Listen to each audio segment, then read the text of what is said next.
Boleh usul Oke, Pak Elman. oke. Sebelumnya saya ucapkan terima kasih kepada Pak Erlang, kemudian peserta-peserta sekalian ya yang telah hadir pada kesempatan kali ini. Mudah-mudahan selalu sehat ya di tengah pandemi COVID ini yang masih berlanjut ya COVID-nya. Mudah-mudahan diberi kesehatan. Oke, untuk tema kita pada kesempatan kali ini, suara saya jelas ya? Jelas, Pak, Jelas. jelas. Oke. Oke. Untuk tema kita pada pertemuan kali ini adalah tentang structural and thermal analysis with ANSYS Mechanical. Itu. Tapi sebelumnya saya mau kenalan dulu. Perkenalkan, nama saya Jatmiko Bagus Maulana Erlambang ya. Saya merupakan application engineer. Saya application engineer di PT Optimax Prima Teknik. Ya, application engineer itu apa? Application engineer itu semacam ya misalkan ada masalah-masalah entah di industri atau akademik gitu ya. Nah, itu saya selesaikan dengan cara simulasi gitu. Jadi perlu ditekankan di awal, di sini saya bukan orang yang ahli dalam bidang lifting, bukan juga orang yang ahli dalam bidang welding juga. Tapi di sini profesi saya sebagai application engineer gitu. Itu menjadi jembatan penghubung antara nanti misalkan bapak-bapak di sini punya masalah di lapangan ya. Nanti kita bisa sharing bagaimana caranya memasukkan masalah di lapangan itu masuk ke dalam simulasi seperti itu. Dan kita sebisa mungkin nanti ketika simulasi itu mendekati hasil yang real condition-nya gitu ya. Oke. Setelah tadi pertama kenalan dengan saya, nah sekarang di sini saya mau perkenalan dulu dengan PT Optimax Prima Teknik ya. Jadi PT Optimax Prima Teknik adalah generasi baru perusahaan yang bergerak di bidang teknologi dan engineering. Sebagai distributor resmi ANSYS di Indonesia, kita menawarkan produk dan solusi engineering berupa software untuk simulasi, analisa dan optimasi di ranah desain structure, kemudian fluida, elektromagnetik, optik, kemudian elektronik juga, bahkan sampai ke IoT dan machine learning juga ada di ANSYS ini. Nah, selain itu kita juga memberikan service consulting untuk bidang-bidang tersebut melalui industri desain, simulasi, dan analisa untuk mengembangkan produk, virtual prototyping, optimasi produk, dan sebagainya. Kita juga memberikan training dan technical support, terus webinar-webinar dan diskusi juga untuk forum ya, bikin forum tanpa mengenal lelah ya. Kami juga sudah melakukan beberapa diskusi juga ke institusi-institusi lain juga. Customer kita juga ada di industri, ada di akademik ya, termasuk di ITB, UGM, UMY, UPM, Polinema, Unpam dan sebagainya. Nah, jadi visi kita di sini adalah membantu pelaku-pelaku industri dan dunia akademik ya untuk melangkah maju melakukan transformasi digital di era industrial 4.0 sehingga bisa meningkatkan kemampuan dan daya saing teknologi dan engineering negara kita di dunia internasional. Jadi itu sekilas tentang PT Optimax Prima Teknik ya. Jadi fungsinya kita ini sebagai distributor, consulting juga ada, training, technical support ya. Seperti itu. Next. Oke, kenapa kita melakukan simulasi? Ini hanya motivasi. Nah, tentu bapak-bapak di sini sudah familiar ya. Mengapa kita melakukan simulasi gitu? Yang pertama tentu akan cost-nya itu akan berkurang ya. Karena kita tidak perlu membuat prototype. Karena dengan simulasi kita mengurangi failure di lapangan, kegagalan yang ada di lapangan seperti itu. Kemudian dari produknya nanti kita akan menjadi produk kita itu lebih berkualitas ya. Karena apa? Karena di sebelahnya, di sini, ya di sebelahnya ini ada kolom inovasi. Nah, inovasi dengan simulasi kita dengan bisa dengan sangat mudah me, me, mem, mempresentasikan ide-ide kita secara langsung gitu. Jadi tidak perlu membuat prototype. Jadi inovasi-inovasi kita bisa dapat kita terapkan dalam waktu yang kita uji inovasi kita dalam waktu yang sangat cepat. Gitu. Yang terakhir adalah manfaat dari simulasi. Ya, mengapa kita harus melakukan simulasi? Itu development time. Kalau misalkan kita mau desain produk dengan simulasi, time to marketnya itu jadi lebih cepat. Gitu. Ya, nah kemudian ini sudah sangat familiar ya. Nah ini salah portofolio produk ANSYS di sini bisa dilihat. Jadi kalau misalkan bapak-bapak ibaratkan, bisa diibaratkan ANSYS ini kayak market, Pak. Pernah ke supermarket ya, atau Ace Hardware lah gitu. Ace Hardware, di situ jualan tools banyak. Tools, ada yang tools buat mesin ini, tools buat mesin itu, pembersih ruangan dan sebagainya gitu. Banyak tools di Ace Hardware misalkan di supermarket gitu. Nah, di ANSYS juga sama. Di ANSYS juga mereka punya tools, berbagai macam tools untuk menunjang supaya produk kita ini lebih bagus. Seperti itu. Ada tools buat desain, ya buat 3D design di sini. Ya, ada tools buat structure, tools buat optics, tools buat fluida, analisis fluida, tools buat elektronik dan semacamnya. Jadi banyak sekali. Tentunya ini tidak akan kita jabarkan ya satu persatu di sini karena tentu akan menghabiskan waktu yang cukup lama gitu. Nah, pada kesempatan kali ini kita akan fokus membahas satu produk ANSYS ya yang paling banyak digunakan, yang bukan paling banyak digunakan, paling banyak penerapannya ya di bidang industri maupun akademik, yaitu ANSYS Mechanical ya. Nah, di bidang struktur sebenarnya bukan hanya ANSYS Mechanical ya. Mungkin bapak-bapak di sini ada yang bekerja di industri offshore gitu, nanti lebih sering pakai Aqua. Ya, Aqua ini nanti misalkan bapak-bapak ingin tahu respons struktur terhadap mana gitu. Nah, itu nanti bapak-bapak bisa pakai ANSYS Aqua. Kalau misalkan bapak-bapak mau simulasi crash, impact, dan sebagainya, bapak-bapak bisa pakai LS Dyna gitu. Nah, kalau ANSYS Mechanical ini buat apa? Nah, ANSYS Mechanical ini ya untuk ini. Jawabannya ada di slide berikutnya. Jadi ANSYS Mechanical itu sebuah software ya milik ANSYS yang dia punya 3 fungsi. Yang pertama, dia sebagai pre-processing. Yang kedua, dia sebagai processing. Yang ketiga, itu sebagai post-processing. Seperti itu ya. Jadi ketika kita simulasi itu ada tiga tahap. Ada pre-processing sebelum simulasi, ya. Terus processing itu yaitu simulasi itu sendiri, dan post-processing yaitu tahap setelah simulasi. Nah, pre-processing dan post-processing itu dilakukan oleh kita. Sedangkan tahap processing itu dilakukan oleh komputer. Jadi komputer itu menghitung, itu kan namanya processing ya, atau proses simulasi itu sendiri. Seperti itu. Nah, oleh karena itu, nanti ketika kita menjalankan sebuah software, khususnya nanti ANSYS Mechanical, kita harus menguasai pre-processingnya dan post-processingnya seperti itu, supaya nanti hasilnya bisa dipertanggungjawabkan. Seperti itu. Gitu ya. Nah, tahap-tahap pre-processing ini ya di sini bisa dilihat di paling poin pertama itu nanti meliputi pembuatan geometri. Jadi dengan software ini Bapak bisa membuat geometrinya di sini, terus kemudian bisa meshing juga, terus Bapak nanti bisa input load-nya seperti apa gitu, asumsi-asumsinya dan sebagainya. Bapak juga bisa juga simulasi linear dan non-linear ya. Linear non-linear ini apa nanti akan mungkin kita bahas ya sedikit ya. Terus ya dynamic analysis itu nanti bisa simulasi ya pergerakan misalkan gear ya, pergerakan gear dan sebagainya, gearbox misalkan. Explicit dynamics ini nanti buat crash, impact dan sebagainya. Terus juga bisa simulasi thermal mekanik, ini nanti juga akan kita demo.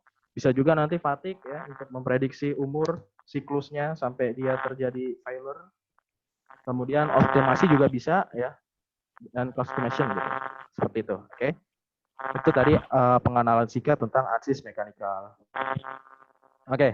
Nah, supaya nanti manfaatnya lebih terasa gitu ya, supaya gambarannya lebih jelas ya. Di sini kita ambil contoh 2 buah case study. Kita ambil contoh 2 case study. Simulasi lifting lug ya. Yang pertama simulasi lifting lug, yang kedua kita simulasi welding. Nah, kenapa di sini kita ambil dua contoh ini? Kenapa? Karena yang pertama di simulasi lifting lug ya, itu mempresentasikan struktur. Kan kalau kita mau simulasi struktur kan, itu biasanya ada dua hal besar yang biasanya kita simulasi. Yang pertama strukturnya itu sendiri ya.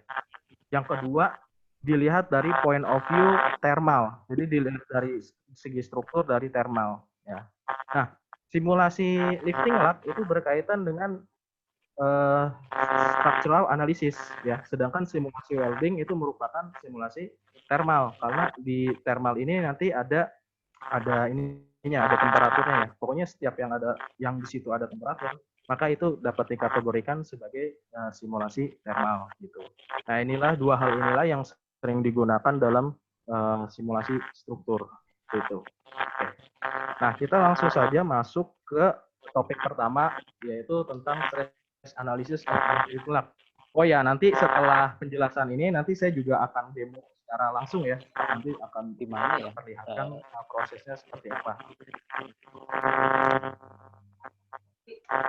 Oke, di sini bisa dilihat ya stress analysis of lifting lag ya. Jadi tujuan dari simulasi lifting lag itu apa sih? Ya, ya sebenarnya tujuannya ya mudah saja tujuannya ya. itu. Tadi ini sih Mas Agung dari Pak Aristo, dari Pak Aristo cuma menyampaikan, saya udah sampaikan ke ini ke aduh sebentar.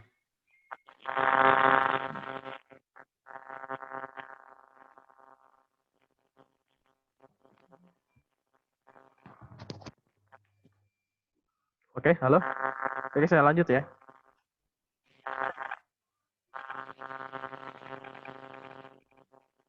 Ntar dulu di sini ada ini. Sebentar.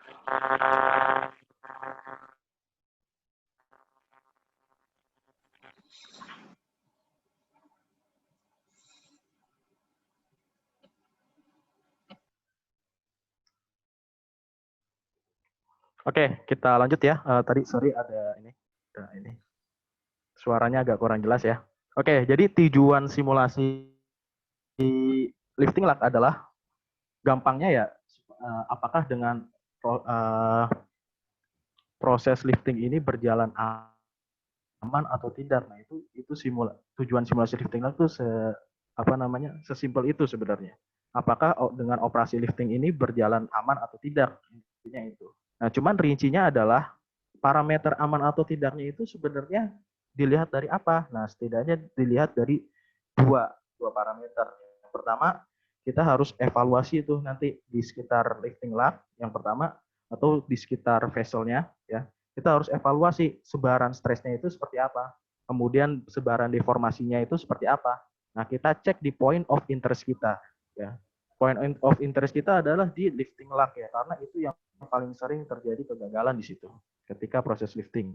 Kemudian juga ada sambulengan las dan sebagainya gitu. Nanti jadi point of interest kita. Kemudian parameter kedua ya untuk memastikan bahwa apakah operasi lifting lag kita aman atau tidak, itu parameter kedua adalah kita lihat safety faktornya. Ya. Kalau misalkan bapak-bapak di lapangan biasa menghitung safety faktor kan ya. Misalkan kita hitung proses lifting dengan lag lokasinya di sini dan konfigurasi tertentu, misalkan nanti bapak-bapak dapat angka safety faktornya. Tapi angka safety faktor yang dihasilkan dari perhitungan tangan itu kan sifatnya itu data yang makro ya. Sedangkan kalau dengan simulasi kita bisa tahu data mikronya. Jadi di bagian ini safety faktornya sekian, di bagian ini safety faktornya sekian gitu. Jadi bukan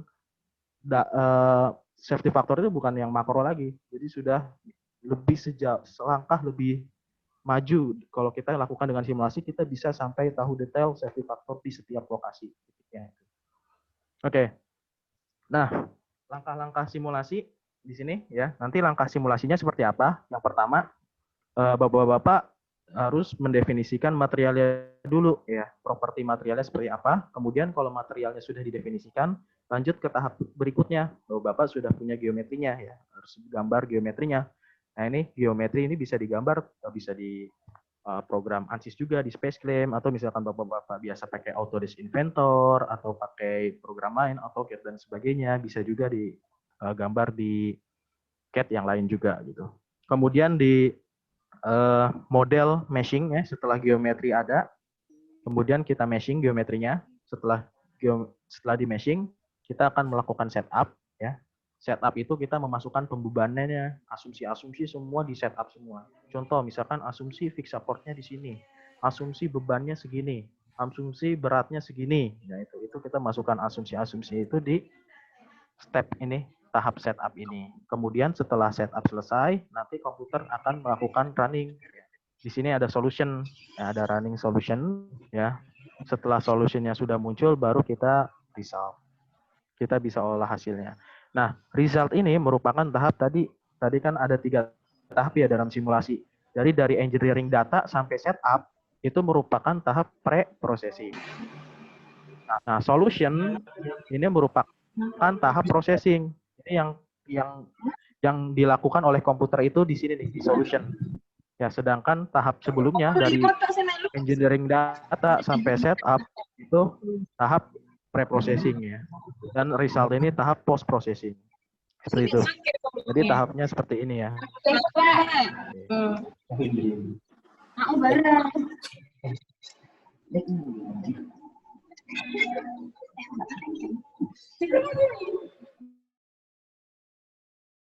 Oke. Jadi seperti itu ya. Nah, jadi langkah simulasinya seperti itu. Next. Oke. Tadi tahap pertama adalah material. Nah, di sini Bapak-bapak bisa lihat langkah-langkah simulasinya di ujung kanan atas ya. Mat itu kita material, kemudian nanti langkah berikutnya gitu geometri, kemudian kita meshing, kemudian setup, kemudian kita interpretasi hasil di result ya. Oke, kita sekarang lagi ada di sini nih. Kalau di map kita lagi lokasinya di tahap paling awal, menentukan material. Oke. Nah, kalau kita mau simulasi lifting lah, hal pertama yang harus kita tanya adalah apakah material dapat diasumsikan linear? Gitu. Material itu kan terbagi menjadi 3 ya. Ada material yang linear, ada material yang non linear, ada material yang dia linear juga, non linear juga. Nah, ini kita ambil contoh misalkan steel ya, Pak ya. Misalkan Bapak di sini bisa lihat ada kurva stress sama strain ya, strain sama stress dari misalkan steel. Steel itu kan sifatnya ductile ya. Dia sifatnya kayak lunak gitu. Nah, steel ya, structural steel itu merupakan material yang bisa dibilang linear juga, non linear juga gitu. Kenapa bisa dibilang linear juga, non linear juga? Nah, di sini Bapak bisa lihat di sini. Ya.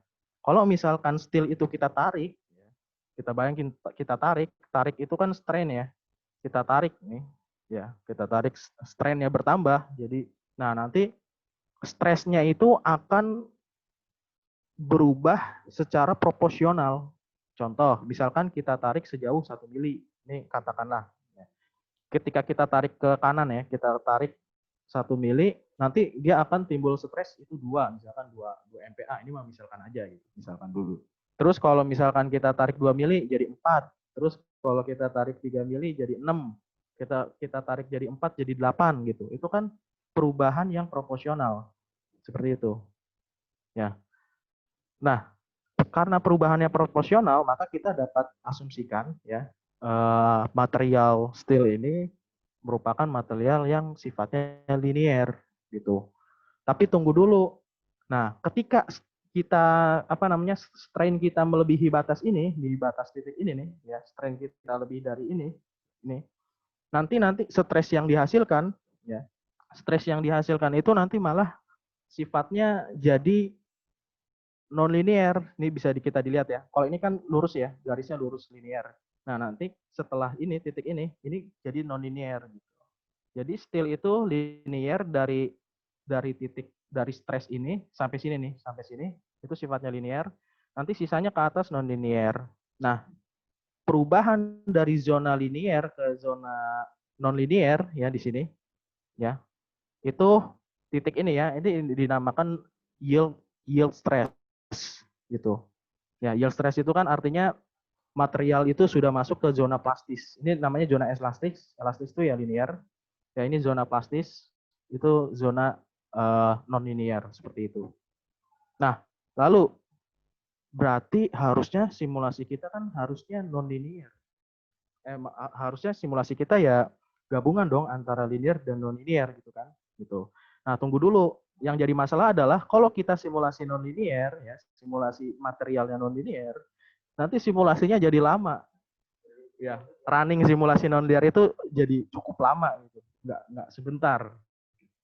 Nah, oleh karena itu kita harus bertanya apakah kita bisa asumsikan material kita menjadi material linear. Jawabannya adalah tergantung rentang stresnya. Rentang stresnya. Nah, langkah pertama adalah kita harus simulasi dulu, ya, simulasi linear dulu aja. Jadi kita anggap tuh kurvanya lurus terus ke atas nih, lurus terus ke atas gitu, nggak ada bengkoknya ini gitu. Nanti kita lihat apakah stres yang dihasilkan dari simulasi linear itu melebihi yield strength atau tidak. Kalau stresnya itu melebihi yield strength, berarti ini harusnya simulasi non-linear. Simulasinya harus non-linear. Ya, sedangkan kalau misalkan stresnya di bawah ini, ya di bawah yield strength, di bawah ini nih, di rentang ini, berarti kita udah benar simulasinya linear aja cukup, gitu, seperti itu. Nah, dalam hal ini kita asumsikan saja nanti stres yang dihasilkan dari lifting itu tidak akan melebihi yield strength, seperti itu. Kita asumsikan seperti itu. Nah, oleh karena itu, kalau misalkan kita mau analisis yang linear, kita hanya perlu 2 buah data aja dari properti material. Yang pertama, Young's modulus. Modulus Youngnya berapa? Atau modulus elasticity ya bahasa lainnya. Yang kedua, kita harus tahu shear modulusnya itu berapa. Gitu. Ya, shear modulus. Sebenarnya cuma E sama G ini doang yang yang kita harus ada lah datanya gitu. Atau kalau nggak ada shear modulus ya, kalau shear modulus nggak ada, kita bisa ganti pakai Poisson's ratio. Nah ini lupa ya tulisan rasionya ya di sini ya. Gitu. Karena shear modulus itu kan merupakan yang modulus dikali Poisson ratio gitu. Jadi yang penting kita punya dua, yang modulus sama shear modulus atau Poisson ratio, ini bisa pilih salah satu seperti itu. Terus density perlu dimasukin nggak di properti material? Jawabannya tergantung ya. Secara ini kan persamaan ya, persamaan yang digunakan dalam statik, perhitungan statik itu sebenarnya tidak melibatkan density ya, kecuali nanti kita mau memasukkan beban body weight-nya gitu. Nah, itu kita harus input density. Nah, dalam simulasi lifting lab ya, dalam simulasi lifting lab ini kita harus memasukkan density. Kenapa? Karena kita kan mau memasukkan faktor berat ya. Berat itu kan sama dengan massa ya. Massa itu kan rho dikali V dikali volume gitu. Seperti itu. Jadi density juga harus masuk. Oke, kemudian setelah tahap menentukan material, tahap berikutnya kita membuat geometri. Nah, nanti sebagai contoh di sini kita pengen geometri yang akan kita angkat itu ya, yang akan dilakukan operasi lifting itu misalkan pressure vessel seperti ini ya, gitu. Nah, tipsnya adalah ketika kita membuat geometri itu, nah vessel itu kan merupakan part yang tipis ya. Ya, vessel itu kan ada silinder gitu kan. Silinder dia tipis cuma 3, 4, 5 mili doang seperti itu. Nah, karena part ini tipis, kalau kita simulasikan dengan thickness-nya, nanti simulasinya akan menjadi berat. Nah, oleh karena itu nanti disarankan kalau misalkan kita mau simulasi kayak vessel dan sebagainya, kita itu ubah yang tadinya part berthickness, ada thickness-nya, jadi kita asumsikan aja dia itu kayak surface aja gitu, nggak punya thickness. Nah, di sini bisa dilihat yang nggak ada thickness-nya seperti itu. Seperti itu ya. Jadi part-part yang tipis itu nanti bisa diasumsikan sebagai surface, sedangkan part-part yang solid, yang warnanya hijau ini yang solid ya, yang thickness-nya cukup cukup tebal gitu dan sebagainya, atau ini merupakan area interest kita yang nggak bisa disederhanakan ya, jadi surface doang. Nah, ini harus dipertahankan dalam bentuk solid. Nah, nih untuk mengubah mengubah dari solid ke surface, nanti kan ketika kita punya misalkan dikasih sama klien vesselnya, gambar vesselnya itu kan pasti solid ya. Nah, nanti harus dirubah dulu jadi surface ya. Yang bagian vesselnya ini berubah jadi surface, sedangkan yang bagian lugnya ini karena ini point of interest kita pertahankan tetap 3 dimensi ya, bukan surface. Ya. Nah, di sini kita terus nanti setelah itu kita kita partisi surface-nya ya, kita bikin kotak di sini nih. Nah, tujuan bikin kotak di sini adalah supaya nanti ketika proses berikutnya mesh di dalam kotak ini bisa lebih padat seperti itu. Oke, next setelah kita menggambar geometrinya, nanti langsung mesh ya. Di sini bisa dilihat. Jadi tadi kan ada dua buah geometri ya, geometri yang solid 3 dimensi ya di labnya ini, sama geometri yang surface di vesselnya. Nah, kalau yang geometri solid itu menggunakan jenis elemen hexa. Hexa itu kayak balok. Sedangkan yang geometri yang surface itu kita pakai elemen kuat, shell elemen gitu. Elemennya tipis gitu. Nah, di sini. Nah, mesh lebih padat di sini karena merupakan point of interest. Jadi karena point of interest kita di sini ya, di gambar ini, maka mesh di sini lebih padat dibandingkan mesh yang lainnya. Di sini ukuran meshnya 20 mili, sedangkan di sisa di luar ini sekitar 40 mili. Oke. Kemudian nanti untuk setupnya seperti apa? Setupnya itu tentukan kita koordinat constraint-nya dulu. Atau koordinat lifting hook-nya ya. Lifting hook-nya misalkan kita di sini ya, di titik yang warna oranye ini ya. Kita tentukan koordinatnya ini berapa ya, X, Y, Z-nya itu berapa.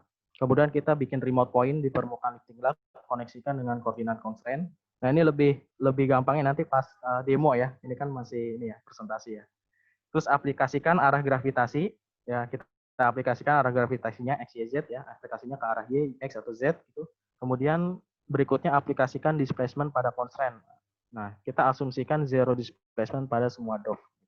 Nah, nanti di titik ini ya, di titik yang ini hooknya ya, lifting hooknya, itu kita simulasikan displacement-nya zero. Jadi dia kayak, jadi kalau misalkan bapak-bapak kayak megang kantong plastik, misalkan bapak-bapak lagi megang kantong plastik, terus bapak pegang tuh ujungnya, hooknya ya, ujung ininya, lifting hooknya, ditahan. Jadi kita asumsikan itu ujung hooknya itu diam gitu, atau displacement-nya semuanya zero gitu. Nah, kan pada kenyataannya lifting lug itu kan dia kan bergerak ya. Ya, bergerak kan ke atas ya, misalkan ke atas atau ke samping atau kemana gitu kan. Hooknya itu kan bergerak pada dasarnya gitu. Kenapa kok di sini kok diasumsikan diam gitu. Nah, sebenarnya bisa aja. Nanti bapak-bapak mau simulasi bergerak juga bisa juga, tapi tentu akan menghabiskan banyak waktu lagi seperti itu. Nah, oleh karena itu untuk mempersingkat kita asumsikan simulasi ini sebagai statik. Apakah cukup akurat simulasi statik dibandingkan nanti di lapangan dengan kondisi hooknya itu bergerak? Ya hasilnya nanti tidak akan jauh berbeda seperti itu. Kan bedanya antara dia diem sama bergerak ke atas itu kan bedanya nanti ada inersia tambahan aja. Jadi gravity yang dirasakan itu akan lebih besar lagi gitu. Karena kan ada percepatan ke atas ya seperti itu. Tapi ya nanti enggak terlalu jauh hasilnya dengan yang statik gitu. Nah, kemudian setelah melakukan itu tadi ya, kita asumsikan di sini zero displacement, kita apa namanya masukkan gravitasinya, terus kita running di komputer ya, nanti langsung keluar hasil seperti ini. Nanti beberapa data yang bisa kita ambil adalah von Mises stress-nya ya. Di sini bisa kita lihat nih yang paling merah, yang paling rawan itu adanya di bagian lug gitu. Nah, di sini bisa kita lihat nilai maksimum stress-nya yang merah ini adalah 131. Ini masih jauh di bawah yield point-nya steel. Yield point steel itu kan sekitar 250 MPa ya. Artinya kalau misalkan stres ini yang ada di sini ya, di von Mises stress ini sudah melebihi 250 MPa ya, itu artinya simulasi kita, asumsi kita itu bisa jadi tidak valid gitu. Kan asumsi kita kan linear. Nah, kalau dia melebihi itu berarti seharusnya kita simulasinya kita asumsikan non linear, bukan simulasi linear lagi seperti itu. Tapi di sini ternyata hasilnya di bawah yield strength tadi. Jadi asumsi kita dengan linear ini cukup akurat seperti itu. Nah, ini stresnya 131, kemudian kita bisa juga analisis strain-nya. Ya. Strain itu ya berarti ininya distorsi setiap elemennya itu seperti apa gitu. Ini equivalent strain-nya. Kemudian deformasinya juga bisa kita lihat di sini ya. Dia turun 2 mili di bagian merah, ya 2 mili doang. Kemudian safety factor, ya di sini. Nah, di sini yang dimaksud kalau kita pakai perhitungan tangan, safety factornya itu datanya itu makro. Ya, safety misalkan kita ketika perhitungan tangan safety factornya 2. Nah, 2-nya di mana kita nggak tahu. Tapi kalau misalkan di simulasi ya, kita bisa tahu data mikronya. Wah, ini safety faktornya misalkan safety faktornya 1,9. Nah, 1,9-nya di mana? Di sini, di dekat laknya yang warnanya oranye gitu. Terus yang warnanya hijau itu safety faktornya 5 gitu. Terus yang warna putih, yang nggak ada warnanya, yang nggak diwarnain di sini, ini safety faktornya sangat aman sekali 15 gitu.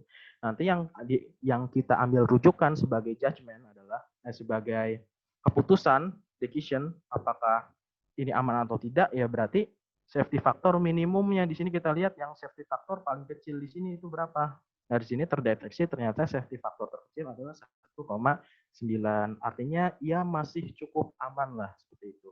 Kalau sudah di bawah 1 kan artinya sudah nggak aman ya. Jadi seperti itu. Jadi itu untuk simulasi lifting alert. Nah, terus kemudian kita masuk ke transient welding simulation. Nah, untuk tujuan simulasi welding ya, itu tujuan kenapa sih welding itu ribet banget harus disimulasi gitu. Kenapa nggak di welding ya welding aja gitu. Pengen ngelas ya ngelas aja. Nah, ternyata ada manfaat simulasi welding. Yang pertama, kita bisa mengetahui residual stress pasca welding. Jadi setelah kita melakukan welding, nanti kan strukturnya itu akan mengembang ya, berekspansi ya. Nah, nanti di situ akan menghasilkan residual stress gitu. Yang nanti tentu akan membuat si partnya itu akan lebih mengkerut, ketarik-tarik, seperti itu. Kemudian fungsi kedua dari simulasi welding adalah memprediksi distorsi part setelah welding. Jadi ketika setelah selesai welding nanti kan partnya itu terdistorsi, ya bengkok dan sebagainya. Itu nanti kita bisa berprediksi itu seperti apa gitu. Sehingga nanti kita bisa treatment. Wah, ini harus di quenching di suhu sekian misalkan. Wah, ini kita pendinginannya di udara bebas aja lah, di udara atmosfer biasa aja. Nah, itu bisa nanti diprediksi dengan simulasi ini. Oke. Nah, langkah simulasinya sedikit berbeda ya. Yang pertama kita simulasi materi. Pertama kita harus masukin properti materialnya dulu ya, tentukan materialnya dulu, propertinya dulu. Kemudian kita masukkan geometrinya. Yang kedua, yang ketiga kita melakukan meshing. Ya, yang keempat itu kita setup. Ya, setup tadi masukkan beban-bebannya. Tapi ingat di sini bukan beban struktur. Kalau beban struktur itu kan kayak gravitasi, kemudian berat ya. Berat sama gravitasi sama aja ya. Kemudian force, pressure itu kan beban struktur. Tapi yang dimasukkan di sini itu beban thermal, bukan beban struktur. Ya, karena kan kita ini simulasinya thermal. Nah, beban thermal itu apa? Beban thermal itu ya welding itu sendiri. Power density-nya welding itu berapa misalkan. Weldingnya berapa watt misalkan. Seperti itu. Nah, kemudian nanti setelah di setup resultnya, nanti muncul hasil. Nah, setelah hasil di sini di thermal simulasi, di simulasi thermal itu hasilnya cuma berupa temperatur. Kan thermal itu kan temperatur doang. Jadi cuma distribusi temperatur di struktur welding misalkan yang di welding. Nah, nanti bisa juga nanti setelah temperaturnya dapat, nah temperaturnya itu dimasukkan ke simulasi struktur supaya nanti kita dapat stres sama data lain. Kalau tadi kan di sini thermal doang ya. Bisa dapat data lain seperti stres sama deformasi gitu. Nanti dari result kita hitung lagi nih. Jadi temperaturnya kita masukin ke simulasi struktur. Nanti setelah disimulasi kita tahu hasil deformasinya, hasil stresnya akibat dari thermalnya ini, ya kan? Jadi jadi stres yang dihasilkan akibat thermal seperti itu. Kita nanti bisa prediksi. Oke, langkah pertama kita materialnya dulu ya. Dalam simulasi welding, kita harus persiapkan materialnya. Nah, bedanya dengan simulasi yang struktur tadi, ya. Kalau yang tadi kan nilainya kan konstan. Ya, kita punya modulus Young. Modulus Young-nya konstan. Ya, tadi nilainya sekitar 210 GPa ya kalau misalkan steel gitu. Modulus Young-nya konstan. Nah, sekarang ketika kita simulasi welding, semua properti itu udah nggak konstan lagi. Ya, berubah terhadap temperatur. Kalau temperaturnya sekian, nanti propertinya berubah. Seperti itu. Nah, ada dua properti material yang harus kita masukkan dalam simulasi welding. Yang pertama, kita harus masukkan thermal conductivity-nya. Thermal conductivity itu kan artinya seberapa jauh si steel, misalkan kita ambil contoh steel itu bisa menghantarkan panas sih. Seberapa besar dia dapat menghantarkan panas. Itu thermal conductivity. Terus kita masukkan juga heat capacity-nya. Seberapa besar dia dapat menyimpan dan mengeluarkan panas. Itu heat capacity-nya. Kemudian thermal expansion coefficient-nya. Ya, atau alpha biasanya. Kita masukin tuh thermal expansion. Itu menyatakan dia ekspansinya seberapa besar sih gitu per 1 derajat gitu. Jadi ketika kenaikan suhu 1 derajat dia berekspansinya itu seberapa jauh sih? Nah itu thermal expansion. Kemudian yang kedua yang harus kita masukkan juga mechanical properties-nya. Ya. Setelah masukkan thermal properties kita masukkan mechanical properties. Nah mechanical properties ini nanti ada 2 yang harus dimasukkan tadi Young modulus ya di awal ya. Dan ini kalau kita bahas, kemudian Poisson ratio-nya juga harus kita masukkan juga. Nah, di sini bisa dilihat bahwa Bapak harus punya data eksperimental gitu. Data eksperimental thermal conductivity versus temperatur gitu kan karena nanti temperaturnya kan berubah-ubah tuh di proses las ya. Nah, itu Bapak-bapak harus dapat dulu data ininya, thermal conductivity versus temperatur, thermal specific heat versus temperatur, kemudian thermal coefficient versus temperatur. Nah, di sini saya dapat dari beberapa data eksperimen ya. Di sini saya ambil data eksperimen dari internet, terus ini saya masukin ini datanya. Gitu. Kemudian mechanical properties-nya juga ini dapat dari internet, ya. Yang modulusnya itu kan menjadi kalau suhu tinggi kan yang modulus jadi lebih lemah ya, jadi lebih turun yang modulusnya, kekakuannya itu jadi lemah. Nah ini makanya semakin tinggi suhu, semakin turun ininya. Terus masukin juga Poisson ratio. Poisson ratio-nya di sini semakin tinggi, dia semakin tinggi suhunya, semakin tinggi juga Poisson ratio-nya. Artinya dia semakin lunak lah. Poisson ratio itu kan kalau kita tarik itu perbandingan antara strain arah horizontal dibandingkan strain arah vertikal, itu Poisson ratio. Oke, next.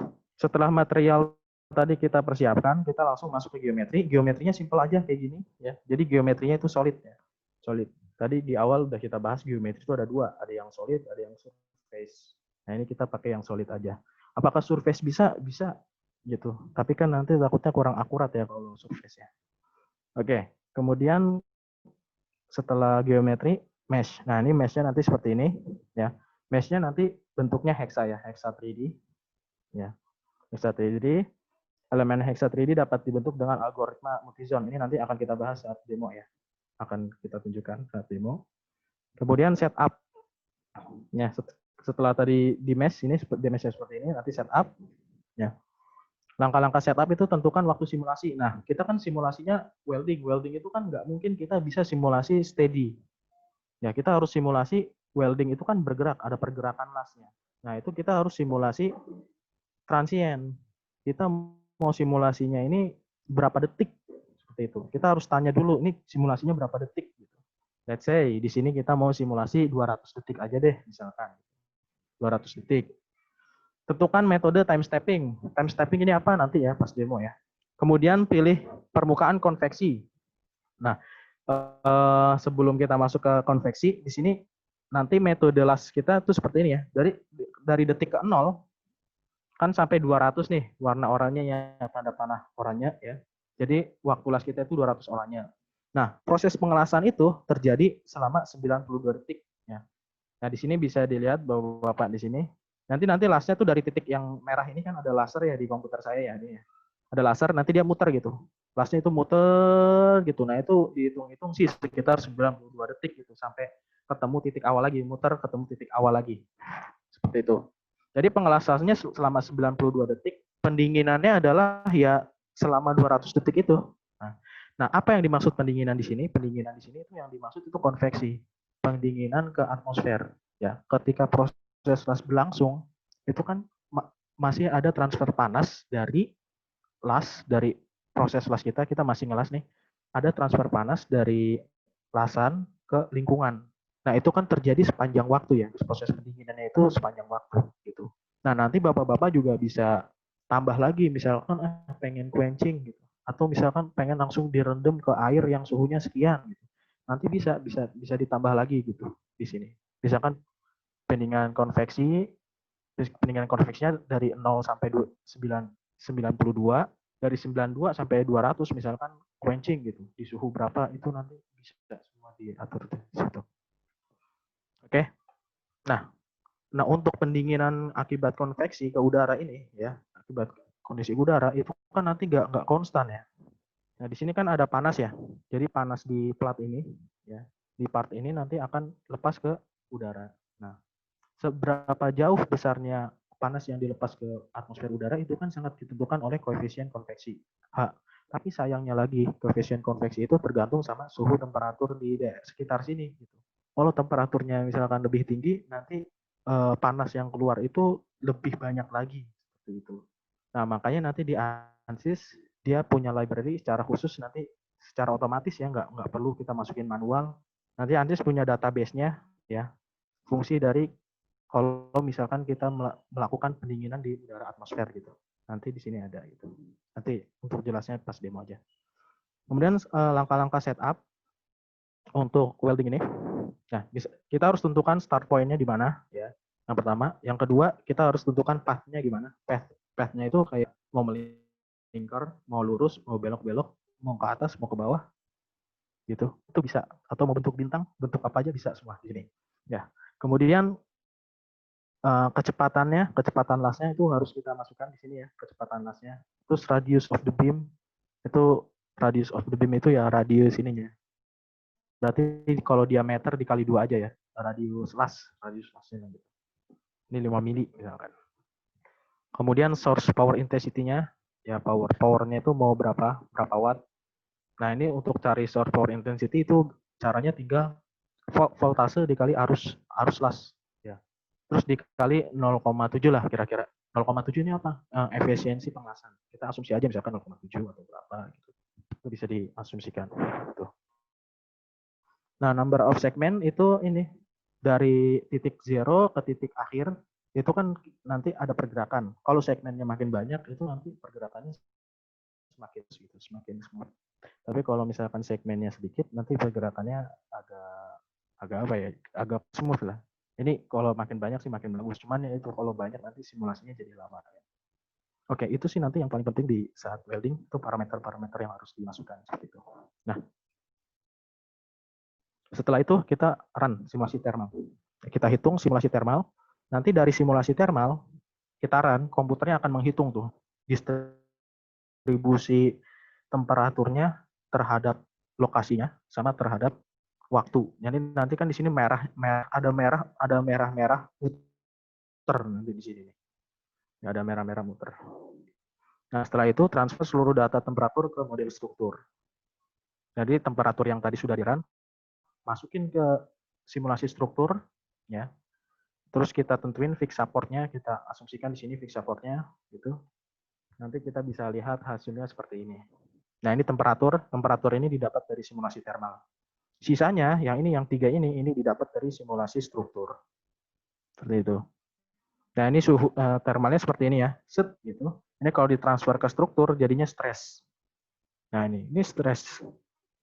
Jadi stres di sini bisa dilihat stresnya, kondisi stresnya. Kemudian bisa dilihat juga deformasinya. Terus ekivalen strainnya itu seperti apa ini bisa dicek semua. Untuk lebih jelasnya nanti kita explore ya demo. Terus selain itu juga kita bisa hitung distorsinya. Misalkan kita ambil titik di sini, titik ibaratnya kayak apa ya, sensor lokasi pergeserannya berapa gitu. Nah, ini nanti bisa gitu. Nah, di sini bisa kita lihat di poin awal-awal ini 0 ya. Ini minus. Ini 0. 0 itu artinya nggak ada deformasi di titik ini nih, titik orange. Terus nanti lama-lama dia naik. Nah, di sini ini diduga nih di daerah sini nih. Ini ketika si panas weldingnya itu nyampe di lokasi warna oranye ini. Gitu. Nah, terus dia turun sebentar, terus naik lagi. Nah, ini terus ini bisa lihat di sini. Akhirnya dia lurus terus ini. Ini akhirnya ini kita bisa memprediksi distorsi akibat las ini. Oke, itu tadi presentasi dari saya. Gitu. Mungkin ada pertanyaan dulu sebelum saya lanjut ke ini apa namanya ke demonya seperti apa tadi saya mungkin akan jelaskan. Oke, secara terima langsung. kasih Pak Jatmiko. Ini ada beberapa pertanyaan dari Bapak-Bapak. Salah satunya dari Pak Bahdin Ahad. Assalamualaikum. Bagaimana cara mencari modulus elastis pada hasil pengujian tarik pengelasan? Terus kemudian dari Pak Ipis, pertanyaannya bagaimana untuk simulasi untuk material yang diaplikasikan oleh gaya getar atau hentak? Mungkin dua dulu. Oke. Jatmiko. Kan dua dulu ya. Jadi ya. Oke, Ya. tadi yang Oke, tadi untuk Modulus pertanyaan elastisitas pertama itu pengujian tarik pengelasan. Oke. Dari pengelasan ya. Ya, uji tarik. Oke. Kalau misalkan untuk material di sini, kita kan mau simulasi welding ya. Misalkan mau simulasi welding di sini. Ya, di sini kita sebenarnya nggak perlu pakai modulus elastisitas. Jadi kan misalkan kita uji ada dua buah material ya, terus sambung dengan welding gitu, terus nanti diuji di lab misalkan kita uji tarik, nanti kan kita dapat data seperti ini ya. Ya, seperti ini kan ya, kalau di lab kan ya. Itu. Ya. Nanti diuji di lab, dipakai uji tarik, nanti dapat data seperti ini. Nah, nanti modulus elastisitasnya dapatnya dari mana? Dari ini. Perbandingan antara ini nih, nanti bisa dibaca nanti dari hasil labnya ya. Titik ini berapa nih? Titik yang paling ini atas berapa? Misalkan nih ke kanan kita ambil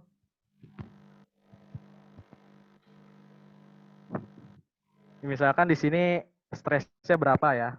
Nanti ini dapatnya dari lab sih. Misalkan 100 gitu. Terus trennya di sini 2 ya, dari sini ke sini 2 nih. Dari sini ke sini 100 gitu. Berarti modulus elasticity-nya berarti tinggal 100 dibagi 2. Ini elasticity-nya berarti 50 kayak gitu. Gitu. Jadi untuk mengambil data modulus Young-nya itu harus uji lab ya, uji tensal. Ya. Gitu. Oke. Mungkin dari Pak Badin cukup puas dengan jawaban dari Pak Jatmiko. Oke, nanti tidak apa-apa, bisa dilanjut. Oke, untuk yang pertanyaan kedua dari Pak Ibis, bagaimana untuk simulasi material jika ada gaya getar atau hentak?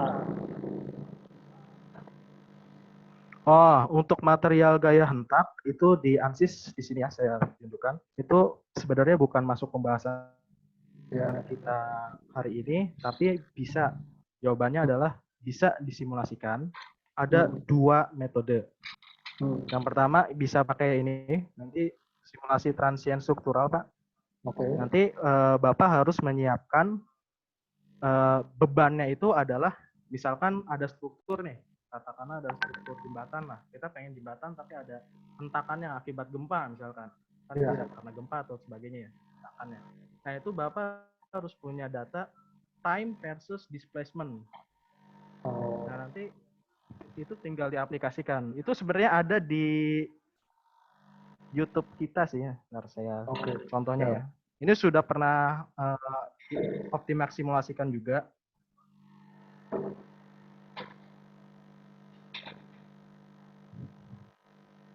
Nah, ini contohnya di struktur jembatan ini. Jadi ada hentakannya. Oke. Nah, ini ya, bisa dilihat. Nah, kalau mau lebih jelas bisa subscribe YouTube-nya Optimax ya. Gitu. Untuk caranya nanti mungkin akan kita bahas lain waktu. Oke, siap. Di pembahasan itu. Oke. Kemudian ada pertanyaan lagi dari Pak Mokhtar. Bagaimana cara ANSYS untuk melihat potensial crack pada hasil welding. Oke. Oke. Pertanyaannya adalah bagaimana bisakah ANSYS memprediksi potensial crack Potensial crack setelah pada hasil welding? welding. Seperti itu ya. Oke. Sebenarnya untuk potensial crack secara teliti, misalkan kita welding terus nanti kelihatan cracknya seperti ini gitu. Itu sebenarnya bisa, tapi membutuhkan waktu yang sangat lama. Nah, jawabannya kenapa? Karena ketika ini simulasi ini kan kita nggak bisa ngelihat cracknya ya Pak ya. Ya, betul. Ya. Karena apa? Karena mesh di sini kurang begitu padat gitu. Nanti Bapak misalkan mau lihat potensi crack, nanti bisa dilihat di sini. Asalkan simulasinya meshnya itu padat supaya nanti stress concentration-nya itu bisa tercapture gitu. Nah, nanti kan dia muter nih ya, suhunya muter panas, kemudian nanti ekspansi. Setelah ekspansi di sini nanti equivalent strain, di sini kan ada equivalent strain kan. Nah, nanti kan terkonsentrasi di sini nih, di sambungan ini kan. Nah, disitulah potensi crack terbesar itu di situ. Tapi dengan syarat itu tadi, mesh di sini harus padat sekali. Oke. Gitu. Oke. Oke, artinya itu nanti ada pembahasan lebih lanjut juga ya Pak ya, Jadmiko ya. Boleh bertanya Pak Iqbal? Boleh, silakan. Oh, ya. Ya, langsung aja ya Pak Jadmiko. Selamat ketemu lagi Pak Jadmiko. Dulu saya ketemu Bapak waktu di ITS. Ya. Pak Jadmiko, saya ngamati langkah-langkah yang ada untuk yang simulasi tentang stress dan welding ini kan mulai dari material ya. Nah, setahu saya kan biasanya kan mulai dari geometri, baru di sana baru kita masukkan setelah geometri, mesh, kemudian baru material dengan setup segala macam itu. Itu memang ada perubahan ya Pak Jadmiko. Itu yang pertama. Kemudian yang kedua, kalau kita menggunakan mesh yang tadi Bapak katakan kan konsekuensi waktunya kan memang lebih lama kalau kita membuat mesh yang lebih kecil.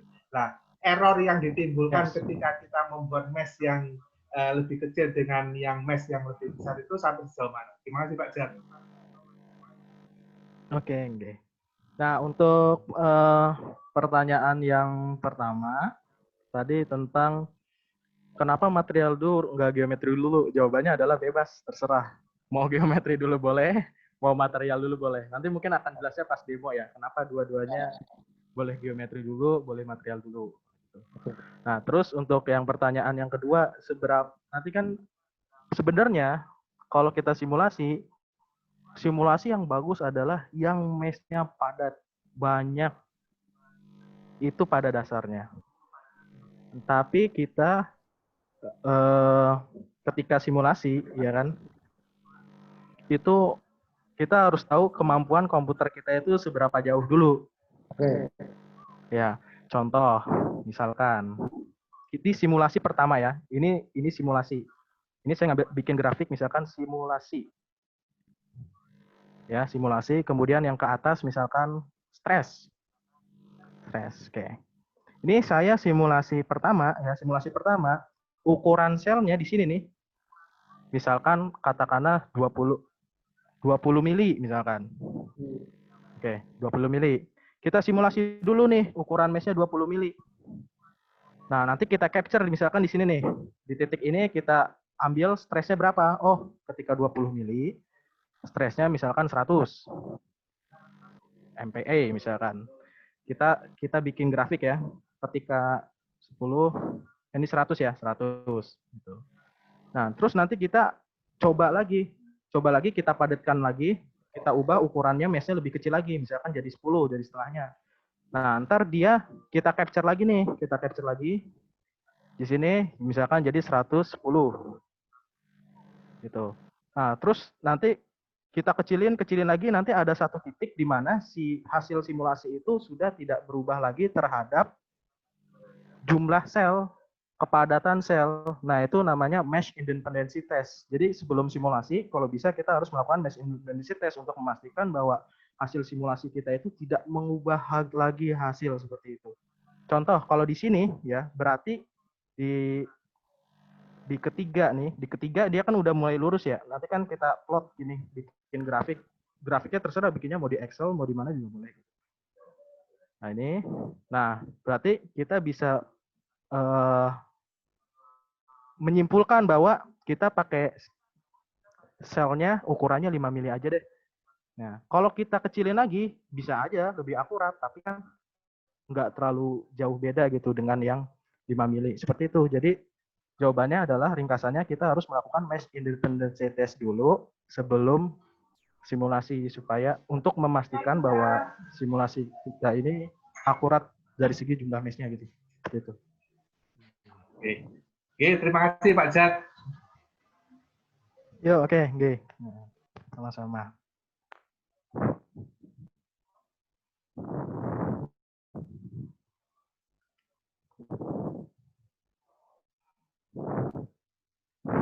Oke, kalau nggak ada lagi mungkin langsung demo aja ya. Ada pertanyaan lagi?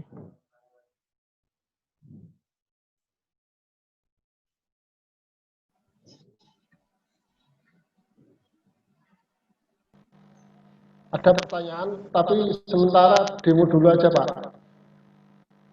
Oke, demo dulu lagi ya. Oke. Ya. Oke, sekarang kita mau demo dulu ya. Kita ada 2 kali demo nih, ya, karena waktunya juga udah lewat. Kita ada 2 kali demo. Yang pertama demo kita tentang lifting lock tadi. Di sini.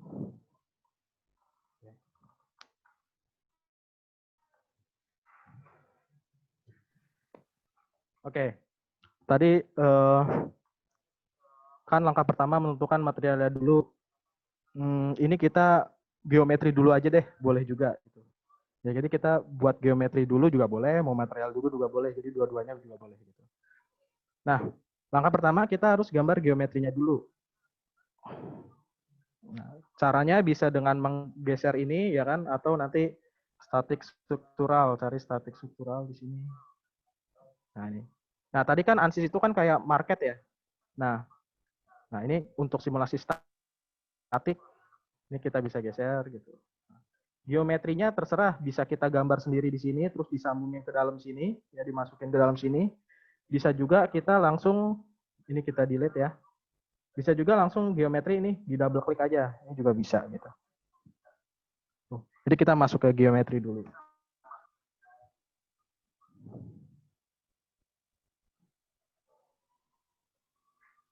Ditunggu ya.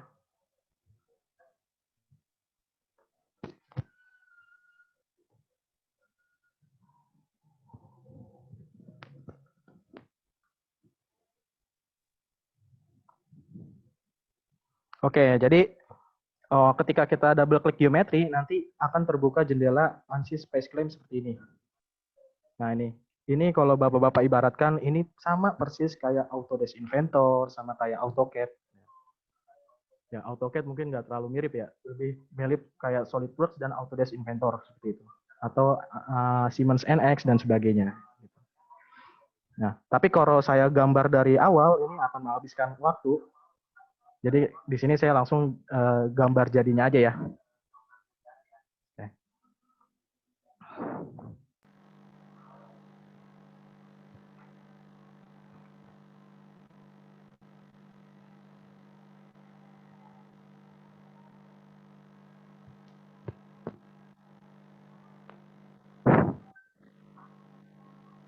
Nah, oke. Jadi seperti ini ya. Oke. Nah, kita gambar vessel dulu. Gambar vessel dulu. Nah, tapi nanti bagian-bagian yang tipis, ini kan harusnya ada thickness-nya ya. Ini kalau misalkan kita cross section, view-nya kita ubah cross section di sini. Ya. Ini kan harusnya ada thickness-nya. Di shell-nya ini kan harusnya ada thickness-nya. Tapi di sini nggak ada. Buat apa? Buat simplicity. Ya. Nah, terus yang bagian bawahnya kan ini kan harusnya tebel. Ini sebenarnya tebelnya yang bawah ini dudukannya ini sekitar 200 mili. Tapi kok di mid di ini apa namanya diubah jadi surface juga, nggak dibiarin tebel gitu. Jawabannya adalah ya dia kan simetri juga ya. Ya. Walaupun tebel tapi kan dia simetris bentuknya gitu. Jadi bisa tetap di simplicity seperti itu. Nah, terus yang bagian ini kenapa nggak kita simpulkan jadi surface tetap 3 dimensi ini bisa dilihat ya 3 dimensi ini. Karena point of interest kita kan di sininya. Jadi kita nggak perlu mensimpelkan di bagian point of interest kita di sini. Jadi ini tetap 3 dimensi, yang ini 2 dimensi, ya. Yang ini 3 dimensi. Ya. Nah ini sebenarnya yang bawah itu aslinya ini, tapi kita nonaktifkan ini. Oke. Nah jadi seperti ini. Oke, kalau sudah geometri, ya. Nanti ininya ditransfer ke sini, drag and drop ya, bisa dimasukin ke sini. Terus engineering data ini buat materialnya. Nah, wah di sini ribet banget misalkan, terlalu ribet. Nah, ingat yang dibutuhkan pada simulasi ini itu tadi cuma 2 itu doang. Ya. Modulus elastisitas sama Poisson ratio. Kalau misalkan Bapak-bapak nggak punya data yang ini kayak ductility exponent, ductility coefficient, strength exponent, wah ini kan susah nyari datanya. Sebenarnya data-data ini nggak dipakai nih, yang kita pakai cuma 2 itu tadi, Young modulus sama Poisson ratio. Oke. Gitu. Nah karena kita mau masukin gravitasi juga, density-nya juga harus masuk, karena kan ada faktor gravitasi buat menghitung massa. Oke. Nah jadi seperti itu. Terus kalau ininya nggak punya datanya, dienolin, simulasinya gerak nggak? Jalan nggak? Tetap jalan. Karena yang dibutuhkan cuma 2 ini tadi. Gitu ya. Oke. Next. Kalau sudah, kita masuk ke meshing. Kan geometri udah. Ya. Geometri udah. Terus material sudah. Kita masukin 2 tadi ada. Terus kita masuk ke meshing. Nah, 70% waktu simulasi itu dihabisin di meshing, Pak. Ya. Kalau nanti Bapak ketika masuk simulasi ya, itu hampir 70% waktu itu kesita buat meshing. Sama geometri tadi. Ya. Oke, ini geometri. Nah, nanti ketika meshing di sini ya. Di sini bisa lihat, Pak. Jadi ANSYS itu kita bisa men-treatment mesh-nya. Ada 2 hal yang bisa di-treatment. Yang pertama, treatment bentuknya. Nah, bentuk dari ini kan macam-macam mesh ya. Ada yang segitiga. Kalau ini kita pakai yang kotak. Gitu. Nah, kenapa nggak pakai yang segitiga aja? Kenapa pakai yang kotak sekarang? Karena yang terbaik itu yang kotak ya. Setelah diuji melalui ada beberapa paper yang menunjukkan bahwa elemen yang bentuknya kotak itu errornya itu jauh lebih dikit, gitu, lebih bagus lah intinya gitu. Jadi sebisa mungkin kita harus membentuk elemen kotak gitu. Tapi yang kotak ini ada kelemahannya. Buat bentuk-bentuk yang kompleks ya, yang meliuk-liuk terus bengkok. Nah itu nanti susah, harus pakai mesh yang segitiga. Nah ini karena kebetulan bentuknya simple, jadi ini bisa terbentuk mesh yang bentuknya kotak. Nah supaya jadi kotak di sini bisa masukin treatmentnya. Nih, yang pertama treatment automatic method di sini. Di sini kita perintahkan 3 body. Ini ada 1, 2, 3, ada 3 body ya. Ini kita perintahkan supaya dia semuanya all kuat. All kuat itu artinya ada kuat, ada 4 sisi. Gitu. Nah, kalau di sini saya ganti misalkan all kuat jadi kuat atau tri, nanti di sini ada yang tri. Tri itu segitiga. Karena nanti ini semua jadi segitiga semua gitu.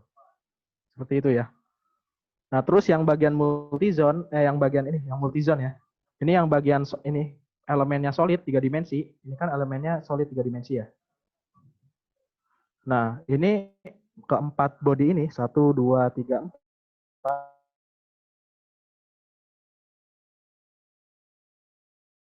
4. Multizone itu apa? Merupakan algoritma yang memaksakan supaya si part itu membentuk mesh-nya kotak gitu, balok. Kalau di sini nggak pakai multizone, ini multizone-nya diganti otomatis, ntar mesh yang muncul di sini itu munculnya malah segitiga gitu. Itu multizone.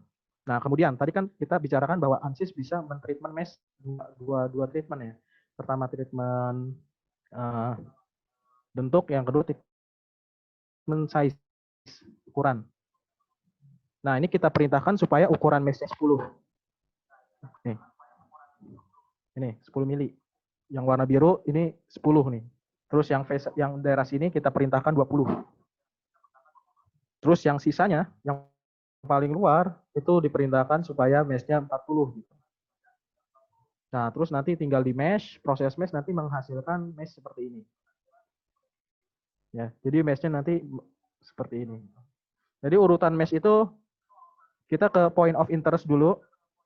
Pastikan itu paling kecil ukurannya. Terus nanti ada transisi. Ini namanya point transisi di sini kan. Nah, ini dia ukurannya medium lah gitu. Sekitar 20 mili. Ini kan 10 mili, ini 20 mili. Nah, ini paling luar yang bukan point interest kita, itu 40. Jadi seperti itu ya. Oke. Kemudian kita masukkan beban di sini. Pertama kita tentukan di sini gravitinya. Ini arahnya tinggal pilih. Kebetulan di sini kan min Y ya, ke bawah min Y. Itu. Kemudian setelah itu kita tentukan hook-nya. Nah, hook itu nanti kan lokasinya di sini. Nih. Hook-nya itu di titik ini nih. Ya, kita harus bikin koordinat dulu hook-nya di sini, di koordinat sistem. Dia 2000 mili dari pusat masanya sini nih, 2 meter di atas ini nih. Ini hook-nya. Nanti hook-nya ini tersambung di remote point ini. Nih, di permukaan ini, di dua permukaan ini, dua face. Ini kan ada dua face ya. Nah, yang dimaksud dua face ini ya ini, yang warna hijau ini. Ini sama ini. Nah, itu. Dua lug ini ya. Gitu. Oke. Sudah? Nah, nanti kita di sini menentukan remote point. Remote point itu tadi kan fungsinya buat ini ya. Menghubungkan antara lug sama hook-nya. Ya. Nah, nanti di sini kita masukkan remote point-nya. Remote point yang udah kita buat. Ini kan namanya remote point ya. Nah, itu kita masukkan 0, 0, 0, 0, 0, 0 semuanya. Artinya ini ditahan gitu. Nah, ini titik ini nanti ditahan kayak kita megang plastik. Plastiknya ke bawah karena gravitasi, hook-nya tetap dijaga di atas tanpa ada deformasi sedikit pun. Nah, ini misalkan mau geser ke atas 2 mili, bisa. Ini tinggal 2 mili atau berapa mili gitu. Tapi bertahap ya, misalkan jangan 1 meter ke atas gitu. Nanti simulasinya langsung error. Nah, itu nanti ada lagi pembahasannya lah kalau misalkan mau simulasi dynamic ya. Oke. Nah, kalau sudah, itu udah tinggal di-run. Kan gravitasi udah, terus kita menentukan hook-nya udah, terus tinggal di-run. Nah, 1 menit doang, kira-kira sekitar 1 menit aja. Yang lama itu tadi, masukin settingannya. Nah, setelah di-run, itu nanti kita bisa lihat equivalent stress-nya. Nih. Nah, equivalent stress-nya ini bisa dilihat. Nah, ini ada di bagian sini.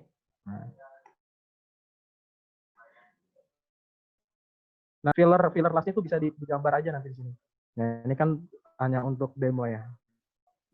Nanti fillernya bisa digambar di sini. Gitu. Nah, terus deformasi juga bisa diambil. Deformasi. Nah, ini. Gitu. Ini bukan deformasi sebenarnya ya, yang kelihatan ya. Deformasi sebenarnya itu ini, true scale.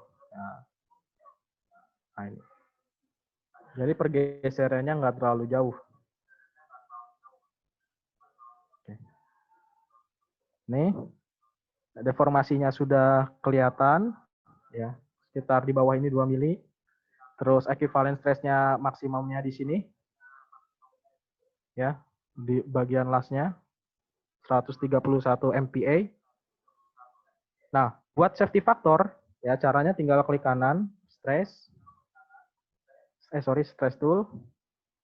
Nah, di sini nanti ada beberapa pilihan. Nah, Bapak harus mengidentifikasi dulu material yang Bapak gunakan ini material yang ductile atau yang brittle. Contoh yang ductile itu kayak steel yang biasa ya. Gitu. Tapi kalau kayak cast iron itu termasuk brittle, keramik brittle. Nah, kalau yang ductile itu pakai dua di atas nih. Nih, untuk memprediksi safety factor material yang ductile. Nah, kalau yang material brittle kayak cast iron itu pakai dua ini. Gitu ya. Ini kriteria kegagalan. Gitu, seperti itu. Nah, ini kita pakai itu nanti dengan hasil safety factor seperti ini.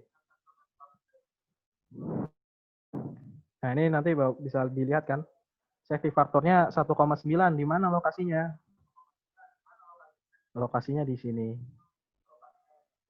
Ya. Yang warnanya oranye. Gitu. Apakah ada yang di bawah 1? Di sini nggak ada ya. Ya. Oke. Nah, ini kriteria kegagalan yang kedua. Dia 1,6. Nah, supaya aman nanti patokan kita itu ngambilnya yang ini. Yang lebih rendah kan, kalau safety factor supaya aman kita patokan yang lebih rendah.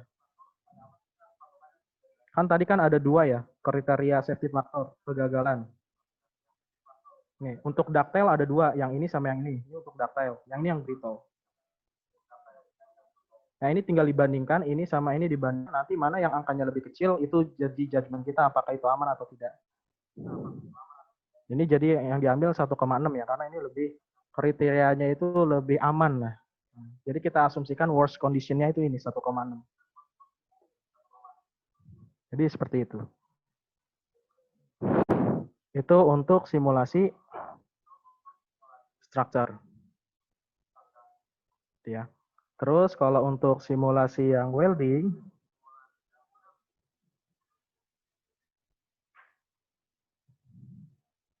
ini lagi saya buka. Yang pertama gambar geometrinya dulu ya. Ya, boleh geometri, boleh material.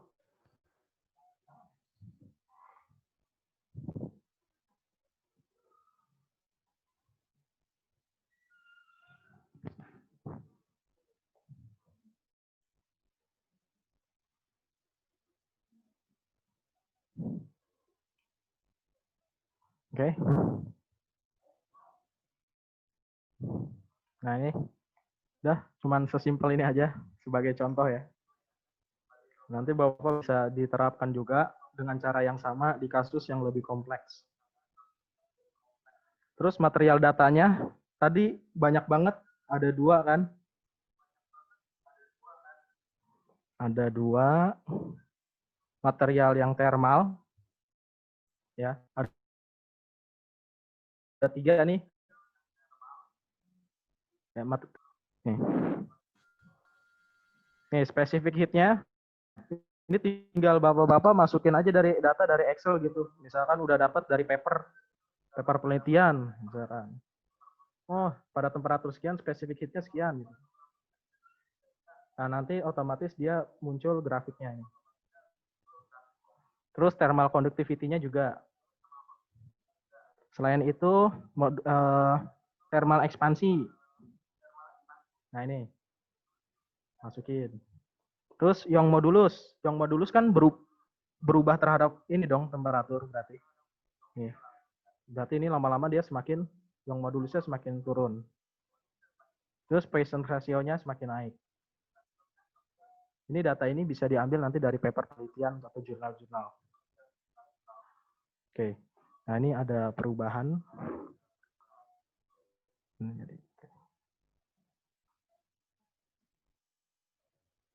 Oke, setelah dari engineering data, ya material ya, kita langsung masuk ke tahap berikutnya apa? mesh. Material udah, geometri udah. Masuk ke mesh.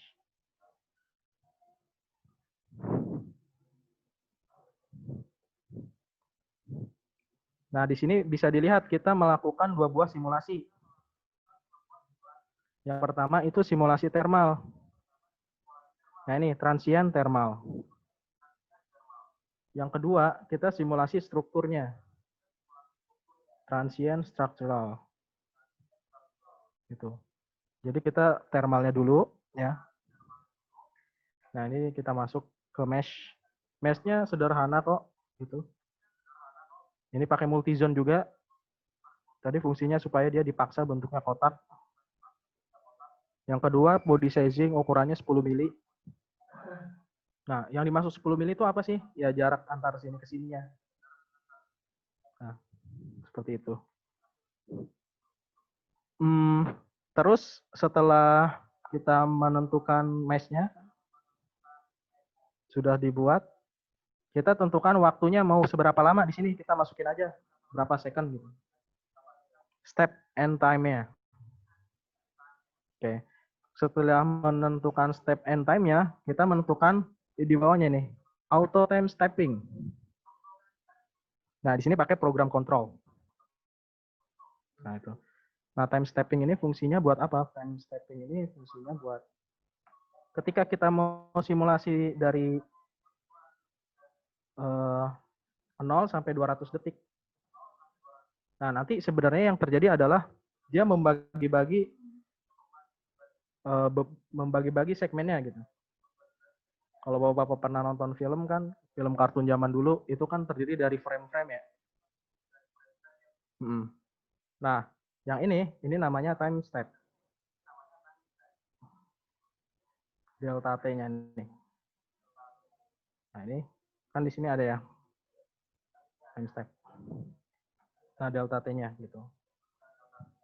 Nah, di sini kita pakai initial time step-nya 2 second. Artinya inisialnya itu berarti di frame yang ke-1 jaraknya ini 2 second. Ya, 2 second. Kemudian minimum time step-nya untuk minimum step time-nya 0,2, maksimum time step-nya 20. Maksimumnya 20, minimumnya 0,2. Nah, artinya sisanya ini ya setelah dari frame pertama itu time step-nya jarak ininya itu ditentukan oleh otomatis dari software tersebut. Ya, oleh ANSYS gitu. Gitu. Atau Bapak-bapak juga nanti bisa secara manual gitu, di time stepping-nya manual gitu. Gitu. Gitu ya. Nah, fungsi time step ini seperti apa sih? Sebenarnya teorinya semakin banyak segmennya itu nanti simulasinya semakin bagus, semakin smooth. Pergerakannya itu semakin smooth seperti itu. Tapi kan sebaiknya kalau terlalu smooth kan nanti lama ya. Jadi kita pakai ini aja deh yang program control, artinya nanti settingannya kita ngikut default-nya aja lah gitu. Seperti itu ya. Jadi ini kalau ini ntar otomatis ditentukan. Jadi ada yang 0,2, ada yang 5.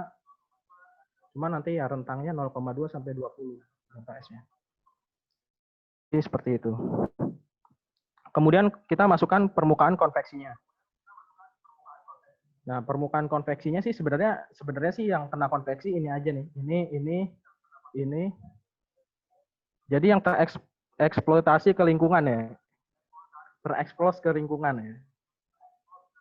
Nah, kita pilih ada 9 phase. Nah, kita dimasukkan di sini koefisien konveksinya. Nah, ketika pendinginan di sini kan dipengaruhi oleh H ya. H ini koefisien konveksi. Nah, koefisien konveksinya ANSYS secara langsung di sini punya tabular datanya. Ya. Nah, ini. Kalau ininya sekian, suhunya sekian, ininya sekian. Konveksinya sekian. Kalau suhunya sekian, ini konveksinya sekian. Seperti itu. Nah, kalau sudah ini yang paling seru, kita tentukan parameter weldingnya. Yang pertama, kita tentukan ini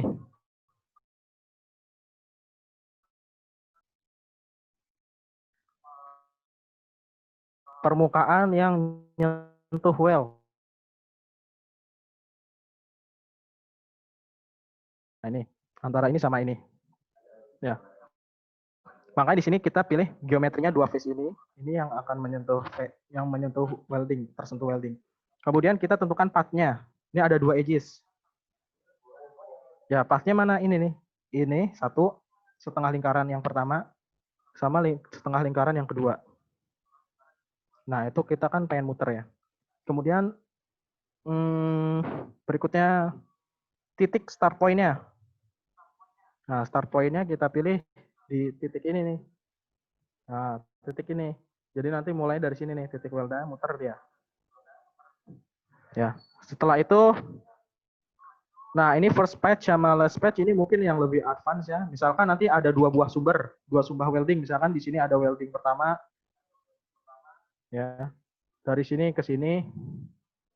Terus welding keduanya di sini, dari sini ke sini di lokasi lain di waktu bersamaan. Nah, ini first patch untuk last patch itu buat mengatur itu. Tapi berhubung ini kita cuma ada satu sumber welding di sini, nggak ada yang lain di waktu bersamaan, makanya ini pertama sekaligus terakhir. Nah, itu. Kemudian kita masukkan velocity-nya berapa milimeter per second. Radius of beam-nya. Radius ininya, fillernya lah. Gitu. Bisa dibilang seperti itu. Kemudian source force intensity-nya ini. Nanti ini bisa dapat dari voltase dikali arus dikali 0,7 lah. Nah, terus dibagi luas area itunya. Luas area lingkaran fillernya. Nah, ini jadi nanti jadi heat flux. Watt per meter kuadrat. Ya, milimeter boleh atau dalam apapun. Nah, di sini kita tentukan, tadi kan kita simulasi 200 detik ya. Nah, kita perintahkan weldingnya dari 0 sampai 92 detik aja. Dengan segmentasi 200. Ya, tadi segmentasi itu yang ini ya. Gerakan weldnya. Kemudian ini nggak terlalu penting ya. Ini melting temperaturnya default 800. Oke. Jadi hal-hal yang urgen yang perlu di setting di welding nih hanya ini aja. Oke. Kemudian kalau sudah di run, ya solve, klik solve ini. Nanti kalau sudah solve, nanti dia bisa ngambil data, nanti hasilnya seperti ini. Nah, ini bisa kita play.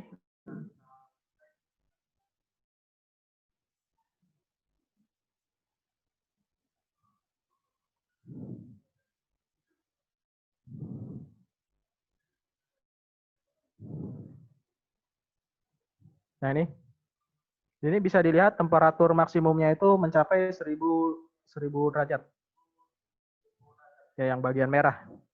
Seperti itu. Nah, ini simulasi thermal. Jadi hasilnya itu yang bisa kita lihat thermal doang. Nih. Tuh.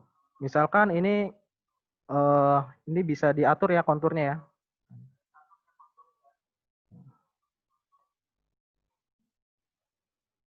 Nah, ini. Itu sebenarnya di akhir itu ya. Setelah pengelasan itu ya selesai itu suhunya itu langsung melebar kemana-mana di sini bisa dilihat. Ya panasnya bisa melebar kemana-mana dan ini nanti yang menyebabkan si struktur ini menjadi berekspansi. Oke. Nah tapi sayangnya di thermal ini kita cuma simulasi thermal doang. Nggak bisa kita mengetahui defleksi sama stresnya itu seperti apa akibat thermal ini. Oleh karena itu, ini kita tutup. Nah, solusi dari thermal ini kita masukkan ke struktur. Ya, disambungin ke struktur. Ya. Ini yang kanan ini struktur. Nah, fungsinya disambungin struktur adalah supaya kita tahu efek dari thermal terhadap strukturnya itu seperti apa.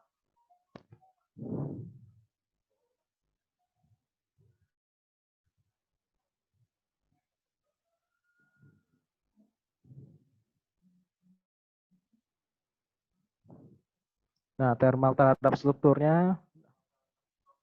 Nah, di sini kita import. Nah, ini import. Import temperatur yang tadi dari ini. Dari thermal. Ini dari sini. Ya. Kita masukin ke simulasi struktur. Terus kita samakan 200 detik juga. Harus sama. Kalau di thermal simulasinya 200, di struktur simulasinya 200 juga. Harus sama. Nah, terus kita fix support, tentukan fix supportnya. Misalkan ini fix supportnya di sini ya, misalkan aja. Nah, terus kita run. Kalau sudah di run, nanti kita bisa menghitung efek dari temperatur terhadap struktur. Nah, ini kita sudah bisa melihat data-data strukturnya kayak stresnya, deformasinya. Nah, ini bisa dilihat.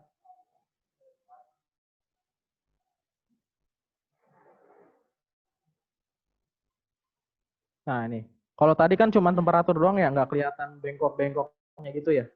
Karena itu murni thermal analisis. Kalau ini sekarang kita di struktur. Nah, di sini bisa kita lihat ya, bahkan setelah selesai ini muter ya, 1 kali putaran. Nah, setelah itu masih ada sisa-sisa residual stress. Nah, itu yang warna hijau di sini.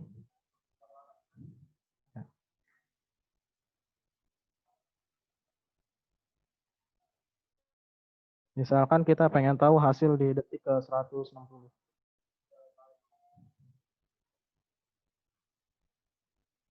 Nah, ini ya residual stress nih, padahal udah selesai ininya, apa namanya? Lastnya. Kan selesai di 92 ya, ini kita ambil data di 160, ini masih ada stresnya. Nah, ini stres akibat sisa-sisa tadi. Nah, kemudian stres tersebut akan berkurang. Nah, ini kan stresnya nih, bisa kita lihat nih. Maksimum stresnya itu nanti akan berkurang karena apa? Ini karena proses pendinginan. Ini. Karena kita tadi masukin konveksi. Nah, selain itu kita bisa juga ambil data strain-nya. Strain-nya. Nah.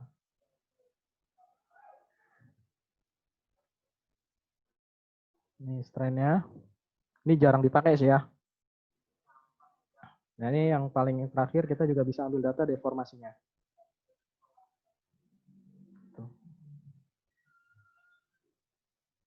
Oke. Misalkan mau ambil data distorsinya seperti apa sih? Nah, ini kita bisa ambil data deformasi arah sumbu Z. Misalkan kita pengen tahu distorsinya arah sumbu Z itu seperti apa. Nih. Kita tempatkan di sini node ya, nodal.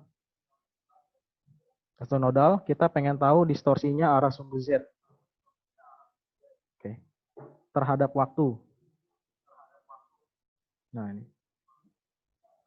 Nah, ini kan di titik ini ya. Tadi yang tadi kita pilih itu kita bisa ambil ininya nih, grafiknya. Nah, ini di detik ke 100. Ini kan selesai pengelasan ya. Nah, ini sisanya pendinginan. Dia pertama naik dulu, terus lama-lama turun.